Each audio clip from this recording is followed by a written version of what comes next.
Well, thank you very much for that kind introduction, Jonathan, and thank you all for the opportunity and this kind invitation to have an opportunity to address such a distinguished group of thinkers, practitioners, and influential professionals. I'm at once humbled and honored to be on such a wonderful keynote panel with such renowned people in their field. So in the 15 minutes I have for my remarks, I thought what I would do is share some thoughts on our security environment now and into the future, share a few reflections of the past 16 years since 9/11, and talk a little bit about how we think about the academic program. And let me just share a little bit. West Point is a 4-year academy that confers a Bachelor of Science degree and a second lieutenant commission into the Army for its graduates. The academic program is one of 4 programs, so it complements the military program, the physical program, and it's all grounded in the character program. But I'm going to talk about the academic program because, you know, I'm the dean, so that's what I do. And I'll also address how the academic program addresses the issues of counterterrorism and terrorism. Having opportunities like this forum to come together and talk about and share ideas is so important as we focus on evolving the curriculum to best ensure that our graduates are prepared to lead in a complex world. So thank you very much, the conference organizers, and especially Professor Boaz Ganor. As a government person, I need to just start out with my disclaimer that everything I'm going to say is mine and mine alone, not the academies, not the armies, not DODs, or my mom's, so just me. So let me start with the security environment. I'd like to share a little bit from my classmate, Lieutenant General Nigel West, who's the Army Surgeon General, who shared a little while ago that a few years ago when the Ebola crisis erupted in Liberia, it was Army microbiologists in big white puffy suits with pocket flip calibrators who were those who were on point for our national security. And who could have imagined that? At the same time, I was in contact with Lieutenant Lane, who was training her MP platoon on kinetic actions until she got the call to deploy her platoon to Liberia and provide security. Oh, and by the way, lock your weapons in a Connex. I just had an opportunity to meet one of our new faculty members, Captain Barker, who is teaching physics, but had been the intel officer during that time, and she said it was really, really difficult and challenging as an intel officer to figure out the pathway of a disease. So when you think about the kinds of challenges that our graduates are going to have that we all face, we are truly, when we think about uncertainty, who could have imagined that scenario? So when you combine that with the advances of genomics and robotics and cyber and other technologies, and the realities that we're all seeing around us from environmental degradation, the vulnerability of island and coastal populations, of course, the United States is coming out of recovery of 2 massive hurricanes right now, mass migrations, radicalization, artificial geographical changes in the South China Sea. It's very hard to think about what's around the corner. After 9/11, our attention was focused on threats emanating from weak and failing states. In many parts of the world, there's not just a crisis of government, but crises of legitimacy. And combining that with devastating human insecurities, everything from lack of clean water, food, health. And as our senior Army leaders share, we have to focus on what we like to put things in shorthand, the 4+1 landscape, meaning we have to keep our focus on China, Russia, North Korea, and Iran, plus terrorism. For the first time, the Army operating concept that anchors our thinking about the future force is designed for an unknown problem, much different from my generation. So before I get started on reflections of since 9/11, let me share with you the punchline of my talk, and that is that the best preparation, as a former Chief of Staff of the Army General Schoonmaker shared, the best preparation for uncertainty is education. Martin Luther King wrote that the function of education is to teach one to think intensively and to think critically. But we must remember that intelligence is not enough. Intelligence plus character, that is the true goal of education. The complete education gives one not only power of concentration, but worthy objectives on which to concentrate, character plus intelligence. So I'll come back to that in more detail. But let me move on to a little bit of some reflections over the past 16 years, about a dozen. First, we need to value human capital. I know we all sit here and we have tremendous admiration for the service members who've been in this war of terrorism, however we want to share and talk about it. The West Point junior faculty, who I'll talk about also, who the rotating military faculty, about 55%, they comprise of the faculty, come to us after being hand-selected, serving as captains in the Army and the operational force. So they come to us about after 3 or 4 deployments, usually to Iraq and Afghanistan. We have to ensure that we properly manage the talents of our amazing people. With the complexity of all the challenges we face, we can't expect everyone to be pentathletes, but we can certainly create a pentathlete effect by acknowledging different talents and valuing them. We're working on a shift in how we manage people, known as talent management. The second, we need to be prepared for the full spectrum of operations, and counterterrorism is just one part of a continuum of military operations. Everything from stability and reconstruction, peacekeeping, counterinsurgency, warfighting, all must be integrated, valued, and understood, because we don't get to choose the kind of conflict we're going to fight, but we can certainly help shape it. But as those of you who've studied the Vietnam War, it's not a good practice to not want to learn the lessons of the past and bring them forward to the future.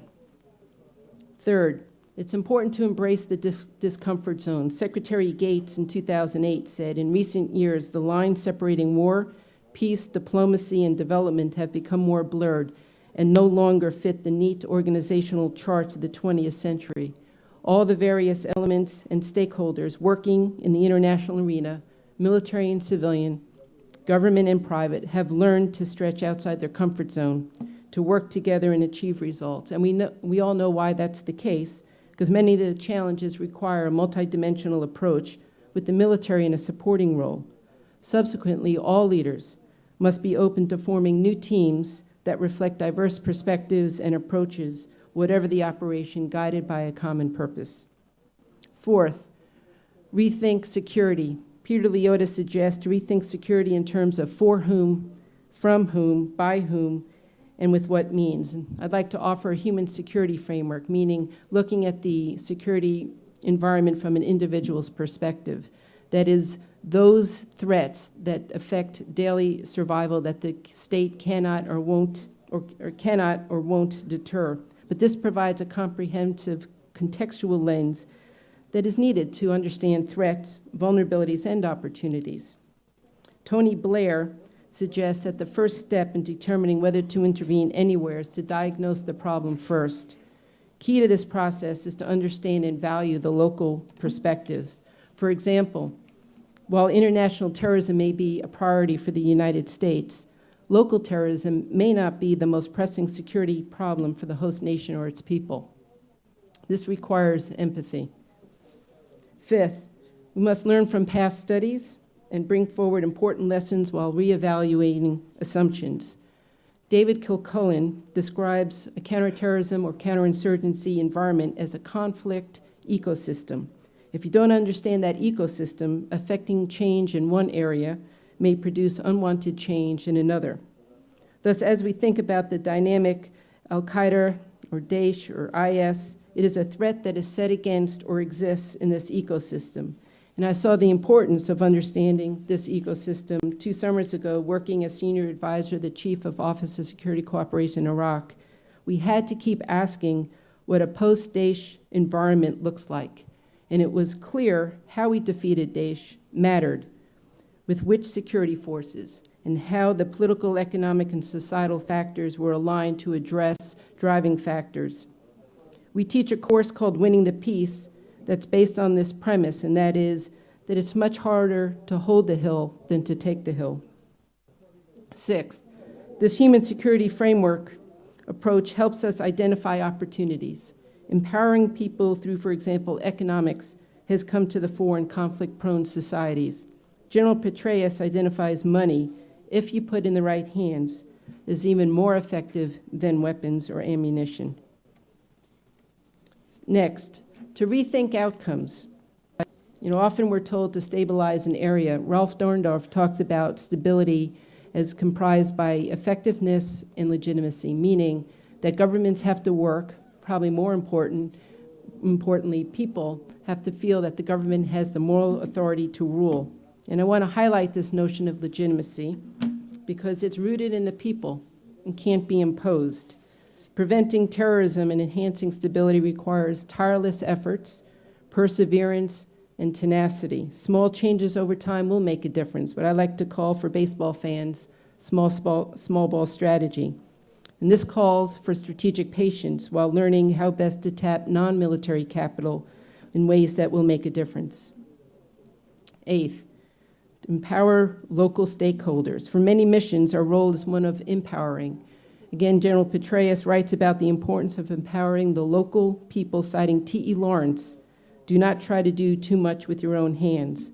Collaboration between international and local communities, which is not unlike what I've heard for the last couple of days, is important to build local stakeholders on projects that are jointly planned and relevant. What we've also found is that women must be empowered, and it can't be an afterthought, but integral to any strategy designed to help societies stabilize and prosper. Research further shows that education of women directly affects human security factors, such as health and good agricultural practices, fertility rates, and child mortality rates. Educated women tend to ensure that their children are educated. Next is to understand trade-offs and manage risk. In search of solutions, we are confronted with uncomfortable realities. The former Council on Foreign Relations President Les Gelb at a conference at West Point shared that the field of international relations was about making miserable choices. Brian Fishman and Asaf Moghadam, folks that you're familiar with, ask uncomfortable questions regarding Al-Qaeda. If it's not achieving its strategic goals, how does it remain operationally capable? And if it's operationally capable, why isn't it achieving strategic objectives? While it would seem that its internal divisions would necessarily make Al-Qaeda weaker, why is it so resilient? And when urgent action must be taken, it is easier to operate unilaterally, but the trade-off, depending on the situation, is usually the legitimacy of such actions. So these trade-offs between urgency and legitimacy must be carefully weighed. And of course, the adversary is also making such choices, which is hard to understand. 10th, assessment is hard. A lot of time, assessment for trying to understand legitimacy is hard because it's not linear. It's hard to understand, it's hard to quantify. And sometimes there's backsliding in overreaction to that. It's extremely difficult to assess adversaries because they require continuous study as they constantly change. A Combating Terrorism Center publication suggests the importance of assessing Al-Qaeda across 5 dimensions in terms of its power to destroy, power to inspire, power to humiliate, power to command, and power to unify. IS requires us perhaps to assess its ability to govern. Moreover, groups like Al-Qaeda are diverse, which allows it to adapt to changing circumstances, especially through mergers with other groups. Arguably, it's difficult to study adversaries, especially terrorist groups like Al-Qaeda, because as Bruce Hoffman notes, all terrorist movements throughout history have presented them as monoliths, and usually we fall into that fallacy. Finally, it's a key role of professionalizing armies. And I think sometimes professionalizing armies is more important than training armies. And the reason for that is because many people around the globe rightfully fear their own nation's uniforms. So it is imperative that our behavior is guided by our values. The U.S. Army makes a strategic impact through its relationships and these values. To professionalize armies, but more importantly, to meet the daunting challenges of today and tomorrow, the most important preparation we can provide our graduates is to know oneself. So our curriculum provides opportunities for intensive examination and intentional development of character. Humani nihil alienem, nothing of the human condition is alien to me. Maya Angelou talks about that, or interprets that piece by saying it's this notion that if you see an atrocity, you can never say, I can never do that because a human did that, and we're all humans. And by identifying our own vulnerabilities, that's the first step for empathy. Additionally, General Milley, our Chief of Staff of the Army, charged us not just to produce critical thinkers, but independent thinkers, to have confidence in one's agency to make a difference. We want our graduates to challenge conventional thought, but also have the humility to seek new knowledge and know what questions need to be asked. We want our graduates to thrive in spaces of uncertainty, to be adaptable, and know how to navigate cultures and build relationships. So let me turn to our academic program. When I took over as dean, I formed a transition team, and they inspired the following strategic posture statement. West Point has historically had a homogeneous core of cadets taught by a homogeneous staff and faculty, preparing graduates for a defined set of roles, missions, and responsibilities. Now we have a diverse core of cadets taught by a diverse staff and faculty, preparing graduates for an undefined set of roles, missions, and responsibilities. The future officer corps will require a heterogeneous set of officers with a wide array of expertise, knowledge, and skills who can think deeply in a discipline, but also imaginatively across disciplines, and be ready to serve in the traditional branches like armor and infantry, as well as the newest, such as cyber. So how can the academic program best prepare our graduates? How do we evolve a curriculum to accomplish this, knowing that the best preparation for uncertainty is education? Well, the first step is offering a broad liberal education, which is designed to teach how to think as opposed to what to think. We offer 38 different majors and an array of associated activities, which I'll talk about in a moment. After 9/11, we noticed that there was a gap in undergraduate education about terrorism. We developed courses specific to understanding terrorism, combined theories and case studies. We developed a terrorism minor. We ensured, and this is what we do for all the different majors and minors we have at the Academy, we bring in guest speakers from all walks of life. We have terrific class trips that allow the cadets to have an opportunity to meet with counterparts in the interagency, to meet with counterparts in the fire department in New York, the New York Police Department, as well as international partners. We have conferences that ensure outreach and inreach. And we have internships for everyone. This past summer, we had cadets, over 1,000 cadets on internships, working with NGOs and interagency partners, because that's where you build trust, is individual to individual, not across organizations. We also know the importance of travel. We have 10% of our cadets who study abroad for a semester, in addition to the 400 cadets over the summer who were overseas. When we asked General McChrystal, when we Skyped him in for our Winning the Peace course, we asked him, what is the most important advice you can give these soon-to-be officers? And he said, travel. And we all know why, in terms of how that develops humility and confidence as you navigate different cultures. Gloria Steinem, in her book, recent book, My Life on the Road, says, the road is messy in the way that real life is messy. It leads us out of denial and into reality, out of theory and into practice, out of caution and into action, out of statistics and into stories. In short, out of our heads and into our hearts.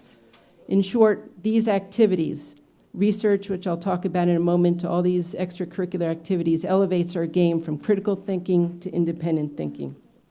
Let me just finish by talking a little bit about our centers. I've talked a little bit about the Combating Terrorism Center, which really bridges together academics, practitioners, and policymakers. And it emerged when we saw after 9/11 that we didn't have a good terrorism studies curriculum. And I see General Russ Howard in the audience. He was the department head at the time and the founding director, and along with Vinnie Viola, who saw that, who worked down in Wall Street, 1977 graduate from West Point, wanted to give back. And with his vision, we were able to create this center that provides tremendous research, courses, and advice to policymakers. Our chairs have been started with General Downing. These are people probably you know. General Abizaid, Ambassador Sheehan, and General Del Daly right now. We just opened a robotics center a couple of weeks ago, so this is something that we feel very important at West Point because this cutting-edge research folds right back into the curriculum. You can have the best curriculum, but without the best faculty, it remains inert. And so we have a very robust faculty model. As I mentioned, the center of gravity is over half of those faculty members are captains who who are just outstanding in the field, and we put them to great graduate school programs. So while the challenges ahead, I will tell you, may seem daunting, I'm reminded by the optimism I see with every cadet I meet. The challenges now and into the future requires that our graduates are independent thinkers who are confident and humble, who know who they are, have a heightened sense and understanding of self, and who embrace their commitment to be part of something bigger than themselves, to live purposeful lives, to be able to effectively meet the challenges to include counterterrorism as they launch into the security environment and lead in a complex world. Their journey reminds me of Rabbi Hillel's very profound words. If I'm not for myself, who will be for me? And when I'm only for myself, what am I? And if not now, when? Rabbi Hillel's words serve as enduring principles, especially when faced with grave uncertainties.